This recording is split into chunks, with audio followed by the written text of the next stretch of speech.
Nous sommes à Guescélard aujourd'hui dans Intensément Sarthe avec un nouvel invité, Yannick Collin. Bonjour. Bonjour. Je disais Yannick Collin, bien connu, parce que ça fait combien de temps que vous êtes au comité des fêtes, président? Président, ça doit faire une douzaine d'années. Voilà, et investi? Un peu plus, Beaucoup on va dire plus. 15 ou 17. Le vie associatif, monsieur le maire, la vie associative, c'est quelque chose d'essentiel. D'ailleurs, vous venez de là, hein, vous l'avez dit tout à l'heure. Exactement. Ouais. La vie associative, sur 2700 habitants, nous avons 800 personnes qui sont dans les associations de Guescélard. Qui s'investissent, quoi. Qui s'investissent. Bon, parce que les associations sont particulièrement bien tenues aussi, c'est peut-être ça. Oui, bien sûr. Et puis, nous avons des associations phares comme le comité des fêtes, le football. Puisque le football, l'équipe se L'Union maintient... sportive de Guescélard. Hein. Exactement. Ouais. Se maintient très bien en DSR et a la particularité aussi d'être un centre très dynamique de formation pour les animateurs et aussi l'école de football. On m'a dit qu'à Pâques, il y avait des stages de perfectionnement pour les jeunes. 80 jeunes passent par Guescélard. Pendant toute une semaine, donc avec repas du midi pris sur place, donc tout est bien organisé et ce sont aussi les bénévoles et les jeunes joueurs du club qui assurent l'animation pendant toute cette semaine. Et puis il y a un tournoi annuel également. Voilà, un tournoi qui aura lieu le 4 juin, jumelé avec le bric-à-broc de l'école. Et donc, ça fait un monde, plus de 1000 personnes, 1500 personnes. On a l'impression que vous faites la fête en permanence à Guescélard. On va en parler avec Yannick Collin. J'étais impressionné. Dans la préparation de cette émission, avec Olivier Morezan, on a pu constater que ça n'arrêtait pas, quoi. Le comité des fêtes, alors on connaît évidemment la foire aux chiens, elle existe depuis 38 ans. 38 ans. Ah oui, ça a été inventé en 1968. C'est mai 68 qui vous a donné... En fait, non, 68, c'est le départ du comité des fêtes. Ah bon, c'est d'accord. la création du comité des fêtes. La première a commencé en 72. En fait. D'accord, oui. Bon. 38. Oui, 38, excusez-moi, je sais mal compter. Discontinue, Bon, voilà. discontinue. C'est vrai? Oui. Il y a eu des années où elle n'a pas eu lieu? Non, non. Toutes les années, elle a eu lieu. Bon, d'accord. Alors, cette foire aux chiens qui est un vrai succès, combien de personnes y participent en tant qu'exposants et en tant que visiteurs? Alors, les exposants, disons entre 100 et 130 exposants. Hein. Alors, et puis, les visiteurs, c'est variable, mais disons que la moyenne sur les 15 dernières années est à plus de 7000. C'est chaque premier dimanche de septembre. Hein. Donc, les gens reviennent tout juste de vacances. Oui, c'est encore l'ambiance un peu festive. Les vacances ne sont pas terminées, donc il y a toujours du soleil pratiquement. Les premiers nuages et la première pluie, on a dû la connaître en 2003. C'est vrai? Voilà, donc déjà avec cette chance-là. Oui.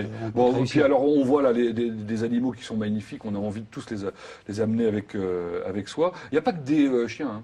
Non, non, il y a du chien, il y a du chat, et puis du chat de plus en plus d'ailleurs, et puis quelques poneys. Alors les poneys, soyons raisonnables, c'est vraiment modeste. Hein. En plus, il y a une autre commune qui organise le même jour ce genre de manifestation, donc quelque part, on ne va pas leur faire de la concurrence. Mais il y en a quand même quelques-uns, ça reste dans le... Alors on se demande toujours comment ça peut tenir aussi longtemps, comment on fait pour conserver cette attractivité. C'est l'animation, c'est... l'ambiance, c'est sans doute l'animation et puis c'est aussi le fait d'essayer de ne pas rester stable, d'essayer de s'adapter un petit peu. La foire aux chiens, de se remettre en cause. C'était ça, c'était la foire aux chiens, au poney, à la brocante. Moi j'ai connu la brocante avec 40, 50 exposants, c'était plus de la moitié du terrain. Et puis aujourd'hui, le chien a pris de l'embonpoint. On s'est mis à la mode de tout le monde, on est tombé au bric-à-brac. D'accord. Hein. Et puis ça passe. Puis après, on a généré un espace animation pour les plus jeunes, parce que les parents, quand on se promène au niveau des chiens et compagnie, par moment, c'est un plus de pouvoir avoir à disposition, je ne vais pas dire une garderie, mais quelque part un endroit où on peut laisser les enfants. On voit bien que vous maîtrisez parfaitement votre sujet et que vous en avez encore au moins pour 10 ans, là, dans votre besace, j'allais dire, de renouvellement en quelque sorte, non ? Oui, on devrait y arriver, mais c'est quand même très compliqué. Alors tous les ans, maintenant, on a un nouveau thème d'animation. Donc cette année, c'est le Moyen-Âge. Donc cette année, en 2010. En 2010. Alors la date, cette année, c'est le 5 septembre. Le 5 septembre. Donc les arbalètes, on va lancer des projectiles et tout ça. J'ai envie de parler d'autres choses que vous organisez, parce que vous n'arrêtez pas. Cette année, c'était la troisième randomelette. Ah oui, alors la randonnette, là, très clairement, ça fait une vingtaine d'années qu'on faisait des courses cyclistes. Et puis depuis 3-4 ans, donc on a adopté Là aussi, on s'est adapté un peu à la mode. Le VTT a pris le dessus. Et donc, quelque part, aujourd'hui, maintenant, on fait une randomelette. Alors, ça a le mérite d'être un peu original. En Sarthe, il n'y avait pas de randomelette en Sarthe. Vous faites des vraies omelettes? Voilà, c'est une omelette. Donc, c'est un peu laborieux. C'est-à-dire qu'il faut faire la randonnée pour pouvoir manger l'omelette, c'est ça? Absolument pas. On peut faire soit l'un, soit l'autre. Et puis, les randonnées, c'est aussi bien randonnée pédestre que vélo. Donc, ça pose pas de problème. 70 bénévoles pour faire tourner la boutique. C'est quand même beaucoup. Vous avez dit qu'il y avait 700 bénévoles tout à l'heure? Non, près de 800 personnes qui gravitent autour des associations. Donc ça fait 10% quand même. Ça fait quand même 10%. C'est énorme, quoi, des gens qui s'investissent. Ouais, 70 là, mais la foire aux chiens, c'est encore plus impressionnant. Et sans compter que ça dure pratiquement une semaine, parce qu'il y a toute la préparation, plus le démontage derrière. Donc alors là, quand on vous écoute, on voit donc les fêtes un peu populaires, etc. Il y a l'aspect culturel des choses aussi, c'est important, je pense, pour une commune, non? Oui, bien sûr. Donc nous, modestement au niveau de la municipalité, nous organisons les feux de la Saint-Jean. Ah oui. Et nous avons aussi... Le 26 juin, ce sont les feux de la Saint-Jean. Voilà, donc c'est traditionnel. Vous en parlez dans Guesselard, j'allais dire Guesselard en fête, non, c'est Guesselard tout court. Guesselard en fête, c'est le site du comité des fêtes. Pardon. C'est pas grave. J'avais dit ça quelque part. Et donc les feux de la Saint-Jean. Et donc nous lançons aussi des séances de cinéma de campagne qui permettent, c'est du cinéma de proximité, qui n'a pas d'autre ambition, mais qui a l'ambition et le mérite d'exister et de pouvoir faire qu'on a notre cinéma. Et avec le comité des fêtes, il y a du théâtre. Il y a du théâtre. En milieu rural, c'est quoi? Ah bon, là, vous avez reçu la troupe du Marquis Capricieux. Oui, la troupe du Marquis Capricieux, il y a donc une quinzaine de jours. Donc là, c'était la deuxième soirée, mais nos activités, là on va faire une soirée cabaret en octobre, et puis on a aussi l'arbre de Noël qui est aussi une grosse activité. Dans une commune de 2500 habitants, j'ai jamais, enfin 2000, excusez-moi. Oui, 2700. 2700, j'ai jamais vu un programme aussi complet et chargé. Disons, notre défi, c'est d'essayer de ne pas descendre au-dessous de cette manifestation par an. D'accord. Donc on a une chance assez inouïe avec effectivement un moteur économique qui est la foire aux chiens, parce qu'il ne faut pas se voiler la face. D'accord, ça vous fait un peu de sous qui vous permettent de... voilà, de toute façon, dans le principe, et là aussi grâce à ça qu'on arrive à organiser autant de manifestations, et puis c'est sans doute aussi parce qu'on arrive à quand même encore à avoir un nombre de bénévoles conséquent pour certaines organisations. Bon, monsieur le maire, des grands projets pour les mois et les années à venir? Alors les grands projets, nos finances nous permettront peut-être pas d'avoir de très très grands projets, mais nous avons, oui, des projets concernant notamment l'enfance-jeunesse, où des locaux seraient très utiles pour accueillir les centres aérés à chaque vacances. Alors ça, c'est l'aménagement du terrain cerisier, c'est ça? C'est ça, oui.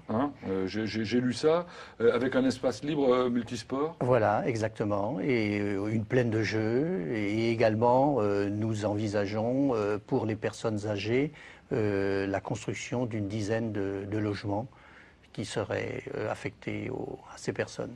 Bon, voilà pour les mois à venir, on va dire.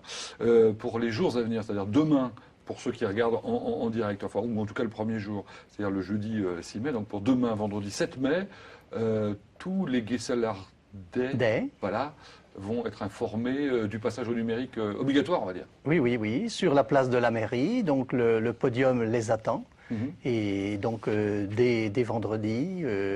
Donc de 9h30 à 16h30, place du Gué, le quart tous au numérique sera là pour dire comment faire, être certain de bien recevoir toutes les chaînes numériques, dont LMTV. Ceux qui nous regardent savent de quoi il s'agit, bien évidemment. Bon, écoutez, on espère qu'il y aura beaucoup de monde pour que tout le monde regarde LMTV. Mais je le souhaite. Et l'émission en question, vous en profiterez comme ça, c'est bien. Merci à l'un et l'autre. Restons dans le numérique juste un instant, parce que c'est vrai qu'on parle toujours de ce passage 18 mai où il y aura un écran noir pour ceux qui ne sont qu'en analogique, mais certains se posent des questions. Ceux qui sont câblés, parce que certains sont câblés en analogique également. Donc que va-t-il se passer le 18 mai Transvidéo 72, qui est 372 avenue du Félix Genestet, je vais y arriver, samedi 8 mai, propose de 9h à 12h30 une ouverture où il va expliquer ce qui va se passer pour les gens qui sont câblés, quel adaptateur il faut prendre, comment faire quand on est équipé d'un magnétoscope pour pouvoir enregistrer une chaîne numérique. Enfin bon, c'est un petit peu compliqué. Pour répondre aux questions, si on est obligé d'acheter un nouveau téléviseur ou pas quand on est câblé, si on doit changer une antenne hertzienne, si son téléviseur pixelise, pourquoi, enfin bon, les réponses à toutes vos questions. Et puis pour être complet, puisqu'on fait un petit point si vous me permettez, monsieur le maire, si vous avez la Livebox d'Orange ou que vous avez des amis qui ont la Livebox d'Orange, on nous a appris cette semaine qu'on pouvait nous recevoir. Effectivement, il faut aller sur la chaîne 34, faire après s'être branché sur l'antenne hertzienne, faire un petit coup de scan rapide pendant 1 à 2 minutes et vous trouverez LMTV entre la chaîne 244 et 249. Si vous n'avez pas tout compris, vous inquiétez pas, vous aurez un petit mail et on vous renvoie l'explication détaillée. Pouf, je n'ai pas tout dit, mais presque. Bon, allez, la semaine prochaine, c'est Bazouges sur le Loir, on va beaucoup plus au sud de Guesselard, mais c'est pas sur la même route, hein, c'est sur celle... si, c'est sur la même route d'ailleurs, celle d'Angers, oui, bien sûr. Saint-James-sur-Sarthe le 20 mai, Le Bray-sur-Meuse le 27. Le 3 juin, vous découvrirez la communauté de communes Loire et Bercé, mais en revanche, l'enregistrement, lui, sera public et ça se déroulera le samedi 29 mai à Château-du-Loir. Je vous invite à y participer. Enfin, le 17 juin, c'est Jouer la baie. Est-ce que je vous ai tout dit? Non, dans un instant.